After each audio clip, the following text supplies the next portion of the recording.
नमस्कार दोस्तों, मैं आपका दोस्त पुनः उपस्थित हूँ आप सभी की सेवा में एक नया टॉपिक और एक नई औषधि लेकर के। दोस्तों, औषधि हर बार हम इसलिए बोलते हैं दोस्तों, क्योंकि आप जानते हैं ये जितने भी खाद्य पदार्थ होते हैं इस प्रकार के जो हमारी बीमारियों को दूर करते हैं, बस ख्याल क्या रखना होता है हमें कि उसका सदुपयोग हो। अति का न बोलता, अति का न चूप, अति की न धूप, अति की न छाँव, अति सर्वत्र वर्जयेत। जी हाँ दोस्तों, कहा गया है कि किसी भी चीज की जब अति हो जाती है तो अच्छा नहीं रहता है दोस्तों। ठीक वैसे जैसे हम कभी जाते हैं, नॉर्मली आपने देखा होगा कि धूप में जाते हैं तो बहुत ज़्यादा धूप होती है, तो नॉर्मली सभी के या यूँ कहें हमारे मुंह से एक आवाज़ आती है, बहुत ज़्यादा धूप है यार, बहुत गर्मी है। ठीक वैसे बारिश बहुत ज़्यादा होने लगी तो भी सेम यही बात होती है, मतलब कि अति किसी को भी नहीं पसंद है।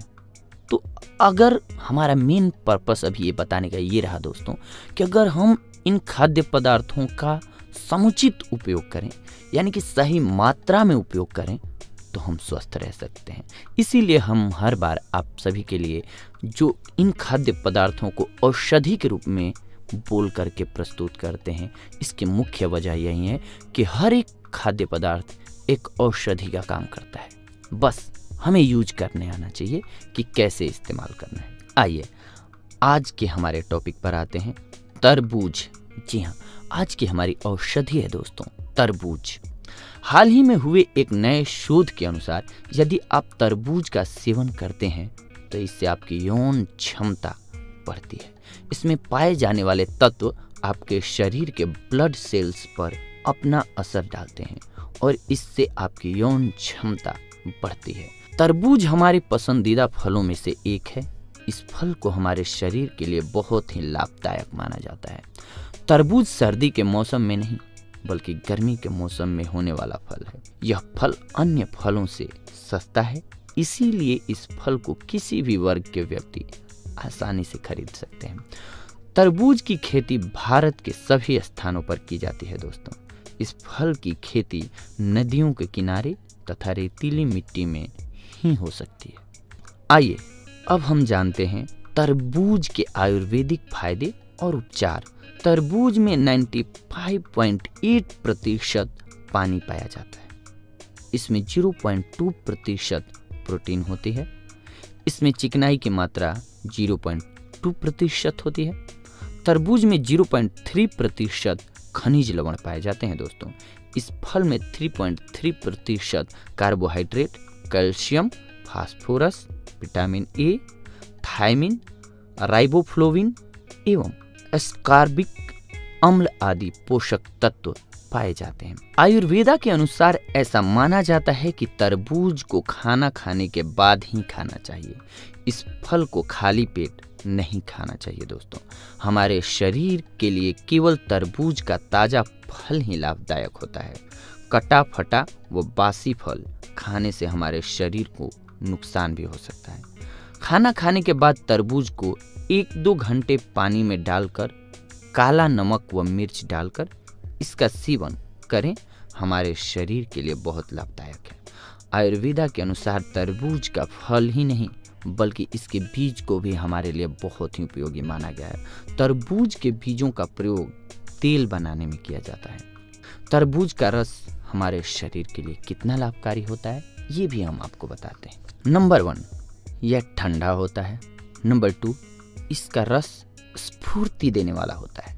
तीसरा, तरबूज का रस अत्यंत स्वादिष्ट होता है तथा पौष्टिक पेय है। ये तरबूज हमारे शरीर के कई दोषों को भी नष्ट करता है दोस्तों, जैसे पित्त, वीर्य, वात, कफ। हम बादाम के तेल की जगह तरबूज के बीजों का तेल भी प्रयोग कर सकते हैं। आयुर्वेदा के अनुसार तरबूज के औषधीय उपयोग। जी हाँ दोस्तों, अब हम आपको बताने जा रहे हैं तरबूज के कुछ अन्य बेनिफिट्स। उच्च रक्तचाप। जी हाँ दोस्तों, उच्च रक्तचाप से तरबूज का बीज तथा इसके रस का सेवन हमारे लिए अत्यंत लाभदायक होता है। इसके बीज का सेवन करने के लिए 2 चम्मच बीज को छाया में सुखाया जाता है। फिर इसके बीजों को पीसा जाता है। उसके बाद 1 कप उबलते पानी में 1 घंटा भिगोया जाता है। फिर चम्मच से हिलाकर छानकर दिन में 4 बार पिएं। इससे पीने से टखनों के पास की सूजन, हाई ब्लड प्रेशर आदि में हमारे शरीर को लाभ पहुंचता है। उच्च रक्तचाप में हम तरबूज के रस का सेवन भी कर सकते हैं दोस्तों। कब्ज, जी हाँ, जिन लोगों को कब्ज रोग है वे तरबूज का सेवन कर सकते हैं। तरबूज खाने से हमारी आंतों को एक प्रकार की चिकनाई मिलती है, जिससे हम कब्ज रोग से मुक्त हो सकते हैं। सिर दर्द, जिन्हें गर्मी के कारण सिर में दर्द होता है उनके लिए तरबूज के रस का सेवन अत्यंत लाभदायक है। इसका सेवन करने के लिए तरबूज के रस में मिश्री मिलाकर पिया जाता है। इससे गर्मी के कारण हो रहे सिर दर्द में आराम मिलता है दोस्तों। खाना पचाना, जी हाँ, डाइजेशन। खाना खाने के बाद यदि आपका खाना हजम नहीं होता है दोस्तों, तो आप तरबूज के रस का सेवन भी कर सकते हैं। इसके सेवन से आपका खाना जल्दी हजम होगा तथा इसके सेवन से जठराग्नि क्रियाशील होती है और हमारा ब्लड भी बढ़ता है दोस्तों। इसके साथ साथ मूत्रावरोध, जी हाँ दोस्तों, अगर आपको पेशाब होने में प्रॉब्लम होती है तो उसे भी ये दूर करता है। थकान, जी हाँ, अगर आप तरबूज का सेवन करते हैं तो आपकी थकान गायब हो जाएगी दोस्तों। पीलिया, जी हाँ, किसी मरीज को अगर पीलिया हुआ हो तो उसे आप तरबूज खिलाएं, वो जल्दी स्वस्थ हो जाएंगे। अगर आपको लू लगा हो तो भी तरबूज काम आता है दोस्तों। मसूड़े की बीमारी हो तो भी आपको तरबूज सहायक साबित होता है। रक्त वृद्धि, जी हाँ, तरबूज खाने से आपके शरीर में ब्लड की बढ़ोतरी होती है दोस्तों। मूत्रदाह, जी हाँ, यदि आपको पेशाब की जलन को दूर करना हो तो आप तरबूज का सेवन कर सकते हैं दोस्तों। इससे आपके पेशाब में होने वाले जलन से राहत मिलेगी। ज्वर यानी कि बुखार में यदि आपको ज्वर है तो आप तरबूज के रस का सेवन कीजिए, आपको राहत मिलेगी। सुजाक, जी हाँ दोस्तों, यदि आपको सुजाक रोग है तो उससे बचने के लिए तरबूज का सेवन आपके लिए अत्यंत लाभदायक होगा। तरबूज को अब कैसे हम यूज करें ये बताते हैं दोस्तों आपको। तरबूज में छेद कर लें, उसमें 8 ग्राम कलमी शोरा और 60 ग्राम मिश्री भर दें। इसके बाद उसे बंद कर दें, उसे रात को खुले में रख दें। सुबह उसके अंदर से पानी निकालकर 1 सप्ताह तक पिएं। इसे पीने से आप सुजाक रोग से मुक्त हो जाएंगे दोस्तों। सूखी खांसी में भी ये बेहद लाभकारी है। यदि आपको सूखी खांसी है तो आप तरबूज का सेवन कर सकते हैं। इसका सेवन करने के लिए पहले तरबूज के टुकड़े कर लें, फिर टुकड़ों पर काला नमक डालकर खाएं।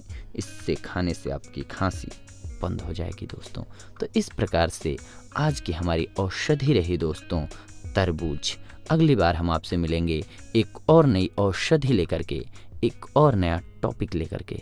तब तक के लिए धन्यवाद।